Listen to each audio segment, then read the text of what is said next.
Let's say there's only 100 people living currently on the earth. Let's see what they're all about. First of all, 21 of them would be overweight, 63 would be adequate, then 15 would be undernourished, and 1 would be starving. Imagine if there's 21 fat people just watching the one guy starve. That's crazy. 48 out of the 100 people living on earth would be making less than $2 per day. Not to mention, 23 of them would not even have access to shelter. How is that possible? I actually don't even believe that. That can't be right. This is saying only 2% of the world's population is considered homeless. That's not even close to about 25%. What is the definition of shelter here? It's literally just temporary protection from bad weather or danger. That includes like a cardboard box, doesn't it? It does include a hut apparently, but only 87 people would have safe drinking water, 13 would not. That's so rough. But funny enough, 75 of them would have cell phones. It's crazy because like over 20 years ago, I don't even think a quarter of the population had cell phones at that time. This reminds me how I read that there are villages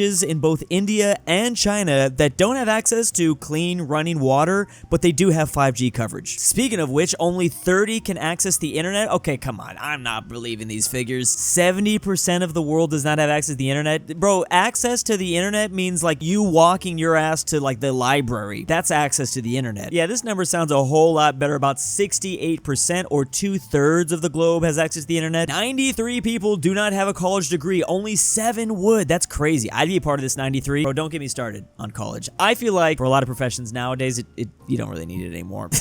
Not all, just some. Only 83 out of the 100 people would be able to read and write. 17 would be unable. I'm starting to see that there's like a quarter of the people, like about 25 out of the 100, that are really not doing good if we shrunk the world population down to just this 100. Like, more than likely, the starving dude is probably the guy without a cell phone, probably the guy that doesn't have access to water, that doesn't have access to the internet, probably did not get a degree, can't read or write. The majority of the 100 people would be Christians, about a third, then 22 Muslims, then 14 Hindus. This is such a huge age range, 15 to 64.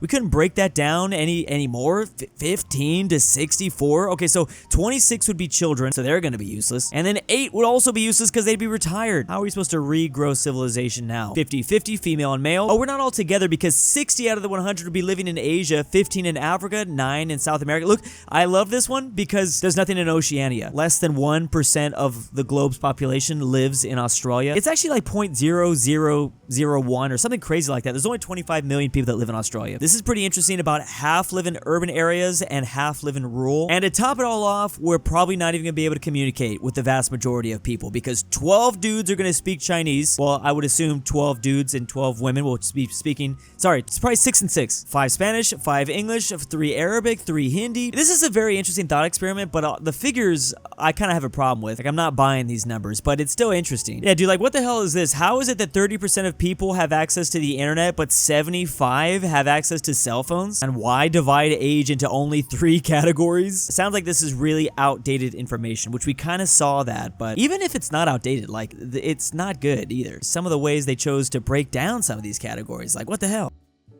By the way, if you happen to be a fan of the Philippines, Thailand, or Vietnam, check that first link in the description down below to makeship.com. These are country balls that will be for sale for a limited time. Right now, the Philippines are killing it in sales. Countries with the most children. This might seem like some very interesting data, but it is kind of crucial because it kind of shows us the wider problem we're dealing with in 2025. In the near future, there's literally going to be like lots of countries with basically no children. So to start things off, we actually have a small Pacific island nation, the island of Samoa. About 44% of their population is under 18. However, Samoa is a very small country, so that only makes up about 100,000 children. Again, by this definition, if you're under 18, you're considered a child. Sorry, I didn't make that rule. That's just what this thing is telling me. Now, there's 2 ways to break down this graph. It is percentage of your overall population, but what I think is more interesting is just the overall raw numbers. Look at Ethiopia, 61 million children. That is a lot of kids, and also you're going to see a theme here. All the kids are currently in Africa. These are the only places that are having kids. Another African country above that, we've got Madagascar with 14 million children. That's about 45% of their population. You got Togo in Africa, South Sudan in Africa, Liberia in Africa, Gambia in Africa, Congo in Africa, Sudan in Africa. It's all Africa. We finally have an outlier here with Yemen that counts for Asia. About 47% of their population is under 18. That's only about 20 million though. And here's the really big one though. Nigeria is not on the top of the list in terms of percentage, although they're nearing half their entire population under 18.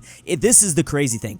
look at how many kids they have. Over 100 million. You are literally looking at the future of certain countries that are not even in Africa, because so many of these kids will move to other countries that need more population. It's going to be crazy. Whether that be in any country in Europe, in the USA, in Japan, or South Korea even. I mean, it really depends on how desperate countries get. The only other Asian nation on this list is Afghanistan. Again, they are nearing 50%. 21 million minors, basically, instead of just children. That's kind of a nice way to put it. Overall, though, Africa is the youngest continent with a median age of 19. For reference, I think the average age in the USA is like 37. Oh, sorry, it's actually 38. Now, that number is really driven a lot because we do have very, very old people, of course, too. And in turn, unfortunately for Africa, this number seems extremely low because their people are not living quite as long. Part of the reason why Monaco is the country with the highest median age in the world at 57 years old is because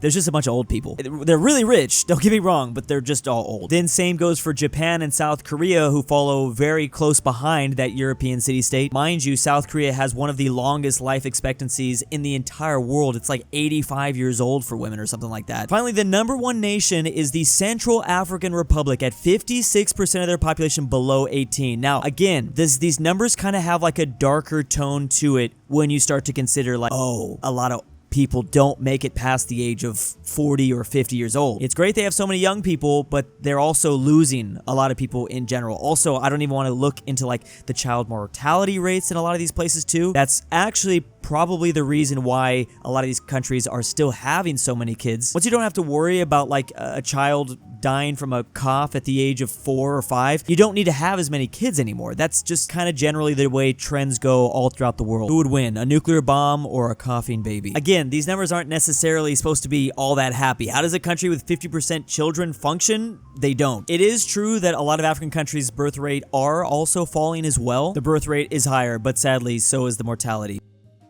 Speaking of child mortality, do you drink soda? That's a crazy start. Which place sees most of their children drinking soda? Now, I gotta admit, when I was a child, I was drinking soda. I loved me some Coke. There was a time there where I was probably drinking 1 can of Coke every single day. I think I was like 12. Would not recommend that. Now I have like maybe 1 Coke a year. So yeah, which state likes their brown sugar water the most? Well, first of all, one of the states that likes it the least is Massachusetts. The vast majority of their respondents saying they did not drink a soda basically a week before they were surveyed. Some places were just excluded from the study because there wasn't enough data or it was insufficient. We got New Hampshire and New Jersey and New York and Rhode Island. By the way, all of the red numbers here, those people responded with drank a can, bottle, or glass of soda or pop 2 or more times per day. Holy crap, even when I was cracked out on Coke, I was only drinking 1 can a day. 49 respondents from Massachusetts. This is the lowest number we can get. 4.9, sorry. 4.9 is drinking more than 1 can a day. And as we head up the list, that red number is just going to get higher and higher. Well, maybe not necessarily. Idaho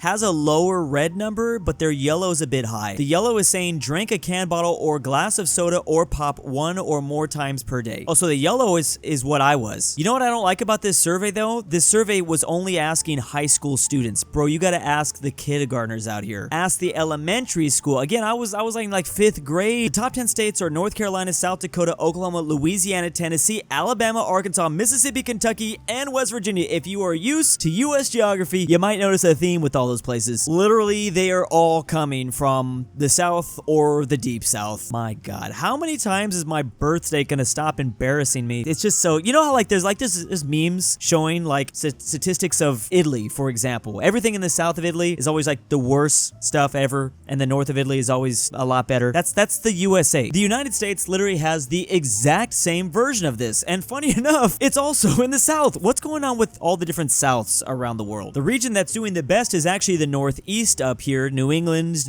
New Jersey even. But as soon as you get to what many people define as the south or even the deep south with Mississippi, Alabama, Louisiana, the numbers just skyrocket. Overall, the US average high school students are drinking 2 cans of Coke per day, apparently. Then 14% drank 1 can of Coke or whatever soda per day. Luckily, 31% one did not. I mean, again, you're very savable. Like I said, I was one of these statistics. I got myself off of that. And actually, I think it might have helped. Like now I can't stand soda. Like I never want to drink. I think if you like overexpose yourself, you can get disgusted. Be careful with that strategy because that does not always work with everything. I've seen that actually backfire so many times when people try to use that. Yeah, Wisconsin just has their kids drinking beer instead. Oh yeah, they do like their Mountain Dew over there in West Virginia, huh? And it looks exactly as I expected it to.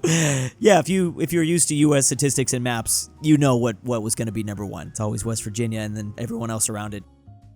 Who thinks we should tax the rich more? Who thinks we shouldn't? Here are the numbers out of some big European countries. In Germany, 81% of their people believe they should be taxing the rich more. In France, it's 77%. In Italy, it's 82%. In a lot of the Balkan states, they're all over 80%. You know how difficult that is to get 80% of your population to agree on anything? Like most elections go like 50-50. A blowout election is like 42 to 58%. These are unanimous decisions out here. One of the highest countries on the list, Spain at 87%. Sorry, they are the highest, but I was more fascinated by the second highest. Bro, Russia. I mean, maybe I shouldn't be that fascinated. This is literally old Soviet days talking, right? You probably are not fans of those Russian oligarchs over here. But yes, Russia is in second place according to this poll, only behind Spain. Funny enough, the Netherlands surprisingly pretty low. Those are numbers you'd see more often with polls, like 55%. Denmark even lower at 53%. Norway just barely eking it out, but that's partly because, I mean, Norway treats their people good. They got that oil fund money they're giving out to all their population, so they're chilling. Finally, there are a couple of countries that do not cross the 50 percentile, which, by the way, why the hell did this map make everything the same color? Not a fan of that. Anyways, it's Finland and Estonia. Estonia is the lowest on the list at 42%. Is everybody rich in Estonia? I would like to know. Now, this is not necessarily saying how much more or how exactly they would tax the rich. It's just asking people, do you want to tax the rich more? And everyone is mostly agreeing. It's interesting because you do kind of see a divide out of the former communist states. I mean, you would think there'd be a little bit of a correlation here, but I mean, Romania was communist. They're now at 81%. Pretty big difference with Poland, though, at 70%. Also, Czechia, Slovakia. It's kind of a wider range here. Also, you can include Croatia and Slovenia. They were formerly communist just under Yugoslavia. There's probably lots of explanations for the very different numbers we're seeing. I can answer for the Nordics. People are probably less likely to support this because the income tax rate progression is already steep. Now ask these people what rich means for them. In Poland, many people will tell you that a person making 2.3 thousand euros per month is rich. That's kind of a good point. Yeah, everyone's gonna look at rich differently. Most of the countries where the number is low are the countries where the rich people are taxed already very high. Now look at the percentage of people who consider themselves rich. Here in Lithuania, we're all rich, so we want no more tax on us. For me, rich is not working. For example, I live in Germany, and Germany taxes work way more than capital. If I talk about the rich, I mean capital rich, not salary rich. That's a really good point. People with huge capital live life like kings, pay low taxes, but the guy making 100K is poorer because he gets his money from work, not capital. Yeah, the rich are like sitting around doing nothing. They don't have to work. That's rich to me. But there's just so many ways to define it. It gets confusing. It's a very good point that I was thinking about too. The problem with this idea is always the following. They leave when it gets too high, and who are you going to tax instead when they do? That isn't as big of a concern when you're talking about massive countries, probably like France or London. It could be a bigger issue if you're coming from like a smaller place. Maybe that's why Estonia's numbers are so low, because like a billionaire would just move from Estonia. I don't even know if Estonia has any billionaires, I'm gonna be honest. It gets complicated. Who exactly is polluting the most? Also, keep in mind their population. We should do this on a per capita basis. Okay, so I understand China's number one, and they're destroying it. China accounts for 1/3 of global manufacturing, and they're also the number one country on this entire list. However, they do have 1.5 billion people. Now, to be fair, so does India, and India is coming in way lower.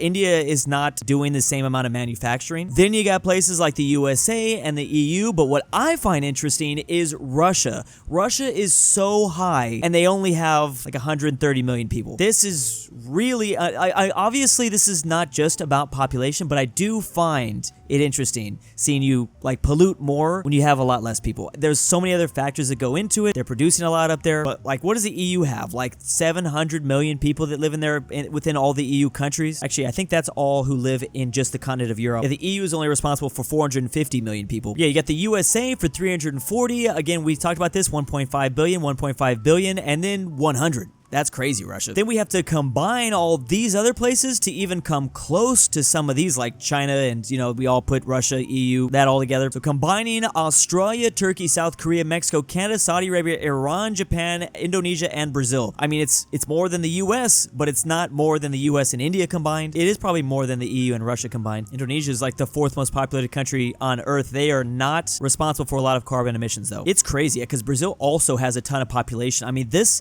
pillar right here, this is responsible for a lot of people. I'm thinking at least 300 million, maybe 400 million. I don't really want to do all the math right now, but something like that. So with carbon emissions, we're mainly talking about carbon dioxide, but also methane. So there's lots of different reasons why this comes out. Basically, human activity like burning fossil fuels, coal, oil, natural gas, deforestation, industrial processes. Something to keep in mind though, we in the US can't just 100% put the blame on China, because a lot of the reason why their carbon emissions are so high is because the stuff they're making for us, which we are going to be able to then buy from them. Like the US is absolutely partially responsible for China being this high, because they're just making stuff for us, which we buy. With the global system, everyone deserves a little bit of the blame. And we're just choosing to manufacture it in China. I mean, in another world, it was just manufactured in the US otherwise. Now do per capita. See, that's why I focused on Russia. That's why I found so fascinating. When you manufacture stuff for the whole world, it's normal that you're the one polluting the most. The reality is that China is rapidly evolving. There's 2 other reasons why China has so much output. Now do it per capita, which would show the US is at 2 times the per capita carbon emissions as China.